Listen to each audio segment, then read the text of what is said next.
ഇന്ന് ഞാൻ ഒരു പാഷൻ ഫ്രൂട്ടിൻ്റെ ഒരു പുഡിങ് ഉണ്ടാക്കിയാലോ എന്ന് ആലോചിക്കുകയാണ്.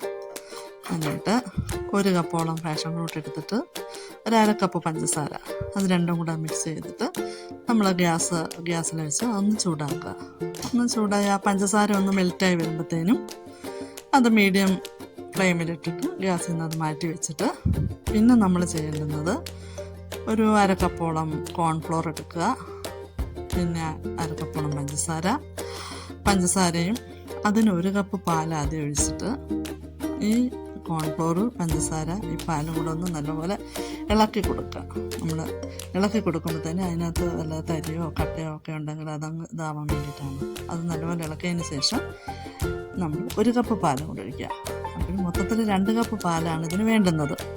പാലൊഴിച്ച് നല്ലപോലെ ഇളക്കിയതിന് ശേഷം ഇത് നമ്മൾ ഗ്യാസിൽ വെച്ചിട്ട് നല്ലപോലെ ഇളക്കി കൊടുക്കുക.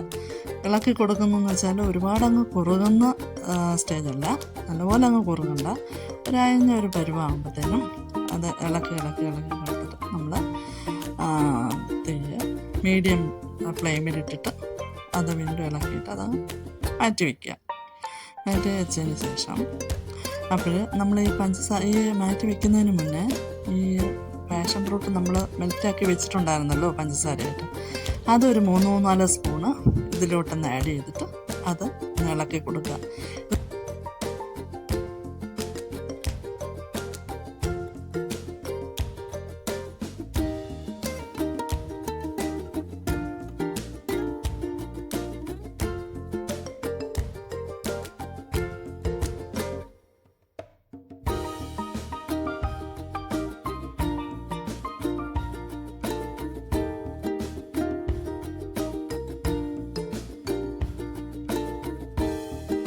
ശേഷം നമ്മൾ ഗ്യാസിൽ നിന്ന് മാറ്റി വെച്ചതിന് ശേഷം നമ്മളൊരു ട്രേയോ ഏത് പാത്രമാണോ നമ്മളത് ഒഴിച്ച് വെക്കാൻ, ഈ പുഡിങ് പകർന്ന് വെക്കാൻ എടുക്കുന്നതെന്ന് വെച്ചാൽ ആ പാത്രത്തിലോട്ട് അല്പം നെയ്യോ അല്പം ബട്ടറോ വല്ലതും ഒന്ന് തടവി എടുത്തതിന് ശേഷം ഈ പുഡിങ് അതിലോട്ട് ഒഴിച്ചിട്ട് അത് കഴിഞ്ഞിട്ട് നമ്മൾ നേരത്തെ എടുത്ത പാഷൻ ഫ്രൂട്ടിൻ്റെ ഇത് നമ്മുടെ ഇത് ബാലൻസ് ഉണ്ട്, അപ്പോൾ അതും കൂടെ എടുത്ത് ഇതിൻ്റെ മുകളിലായിട്ട് നല്ലപോലെ